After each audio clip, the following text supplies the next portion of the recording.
Yeah, please sit right here. I've made quite a lot of films about writers.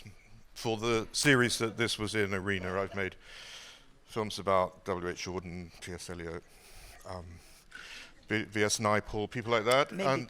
And I just made a big film about Seamus Heaney. You'll notice that the narrator of the film was his daughter Catherine Ann, who became a friend when I was making the film about her father, and I wanted somebody. I knew the film had to have a narrator because it's too complicated a story to tell otherwise, and I did it as a test with her. I said, would you read the narration that I'd written, and it sounded just perfect. I think it was great. That much as I love actors, I didn't want there to be a sort of actory tone to the narration, so Catherine agreed, and I thought she did it beautifully.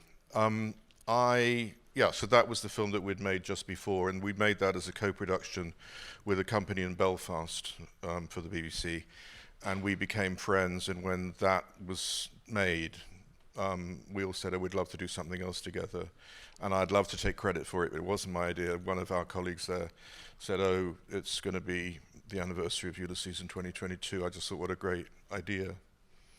But also quite a challenging thing to make a film about, a book. Especially that book, and I'd read it, as a student, but I must confess, really, come to terms with it. I don't think I ever finished it, but I loved it, and I thought it would be fascinating to do, and so we embarked on that, and then COVID happened. That was the problem. It took us much longer to make than it should have done. We knew because of the how do you make there were various things that we decided we wanted to do, and one of them, because it does say 1914 to 1921 Trieste, Zurich, Paris at the end of the book. We wanted to go to those places. We wanted to be in Joyce's footsteps and to absorb those places, and we couldn't travel, so we were on tenterhooks because we knew the film had to come out in 2022 for the anniversary. Anyway, long story, I think September 21 we were able to travel so we could go to these places, and we were lucky to do that. So there's so much, obviously, sex and humor in the book, and there's sex and humor in the movie. And so how did you approach the tone of it? Because it's not often that a documentary, mirrors the tone of a book, but with clarity. Yes, well, I think the book gave you lots of permissions, I think that's the other thing, that because he was able to do everything in the book, that you could take lots of cues from the book. So you weren't, I don't want to shy away from anything. I didn't want to shy away from the eroticism, certainly. And so we had to find ways of getting that in without it being, as it were, salacious. And I think that's one of the things that he achieves in the book so well. But it's still a very, very shocking book. I mean, the eroticism in that book has not been surpassed in a published novel since, I wouldn't have thought. But the other thing I thought watching it, is kind of, to answer your question more, is, Ulysses is a very, very kaleidoscopic text. It goes everywhere. It does all sorts of things. It surprises you all the time. So we thought we wanted to reflect that in the way we put the film together. And one of the things that I didn't know, maybe people here did, was that Joyce set up the first cinema in Ireland. I thought that was the most extraordinary thing to discover, the Volta Cinema he went to. It wasn't a stupid idea. He was, sadly for him, he was often ahead of his time, like the book's ahead of its time. He was ahead of its time by, the audiences weren't ready for the cinema yet, surprisingly, in Dublin, but he had the, foresight to open a cinema. And then that, for me, opened up all sorts of opportunities so that we could start to use things like Buster Keaton films and that fantastic Kirk Douglas version of Ulysses. And then it was just a whole lot of fun, to play around with that in the editing. But so does that answer your question? That the book itself, in a way, was giving us opportunities. Which is such an interesting approach to a documentary. And all the authors you chose to interview, A, they were very funny, and B, they chose to read from the text. Were they reading, was that your dictate to them to read from the text? Yep. And did you let them choose what they wanted to read? Pretty much, yeah. So. Yeah. They brought their own copies. That was great. They all had their like thumbed paperback or something. And they were very, very generous. And they're great writers, many of them. So it was great. We had to whittle it down, but I wanted there to be a lot of Irish voices in the film, and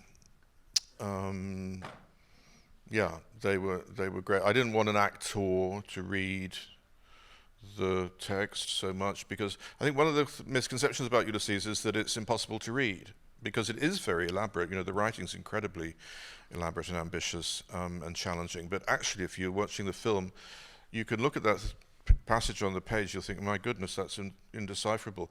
If somebody reads it out loud, it's clear as a bell every single time.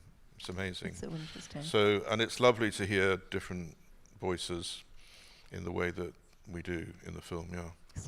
And can you talk a little bit about your use of music in the film? Because it's such an eclectic mix of music. Yeah.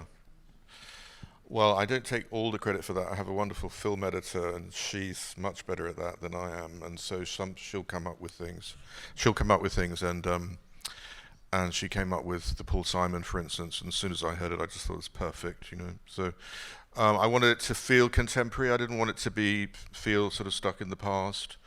But there's a huge... The BBC, we're in a greatly advantageous position, although it has limitations where they have an agreement with music publishers, so that we're able to use music recordings and things that other people would not be able to afford, because there's a blanket agreement that we could fall underneath. So Aretha Franklin or Paul Simon would be beyond many filmmakers' means. So that's a great advantage. But I just thought to put it into the present more for people was important. But there are other things. There are things like, the opera. Obviously, we were in Trieste, and they happened to have Mud and Butterfly on, so we persuaded them to let us shoot some of it. Only 3 minutes, they said, so we had to be careful. I think we did exceed that, but we didn't use more than, and so that was good.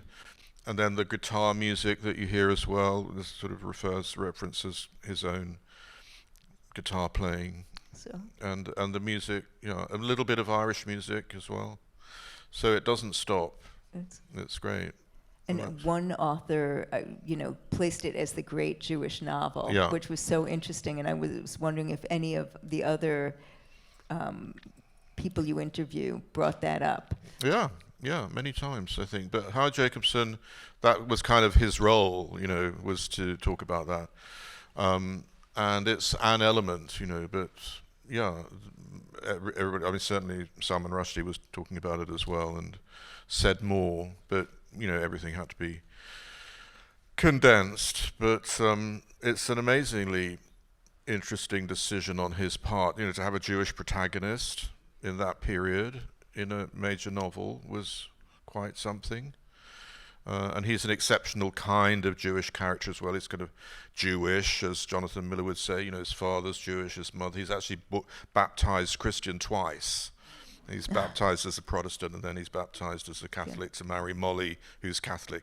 So it's very interesting. But he says that, Joyce said that the book was, the novel was a book about two nations, Israel and Ireland. So it's very deliberate, and he's an internationalist. And there are Jewish references everywhere, almost on every page. Yeah. And I know it's been on BBC, but did it have theatrical release as well? No, we've shown it in festivals, but it didn't have a theatrical release. Shame. But it's nice to see it in festivals. Oh my goodness, so amazing to see it on the big screen. Yeah, no, it looks great on a big screen. It sounds great as well. But I love all the American aspects of it, to sit here and see in New York, watching New York, and those incredible women here, and Sylvia Beach in Paris, and the women, where that was another very strong element, that I wasn't aware of. Sylvia Beach and Harriet Shaw Weaver in particular, without their generosity. Sylvia Beach didn't know what she was getting herself into, I'm sure, but But she was a canny businesswoman as well, and she publicized it, and you subscribed to it. You know, all these people like D.H. Lawrence, loads of people. You ordered your original copy. It was quite a sharp marketing operation. Yeah. I love that her girlfriend had the bookstore Yeah. opposite her. Yeah. It's- Yeah, quite something. And what are you working on now? I'm just finishing a film about an Irish poet called Michael Longley, who I recommend to everybody. When I made the film about Seamus Heaney, one of his closest friends was, well, Michael Longley and his wife Edna, who's a very important literary critic in Northern Ireland. He's a wonderful poet, lyric poet in his 80s, and lives in Belfast. And so when I talked to him about Seamus Heaney after we'd done the filming with them, he was going up the stairs and he turned around and said, "Adam, maybe when I'm dead you'll want to make a film about me." So I said, "Well, why wait till you're dead, Michael?" So we've made a 60-minute film about Michael Longley, which is going to be on next month. We're in January in the UK, yeah. So, well, excellent. Well, thank you so much for this film. No, thank you for because- asking.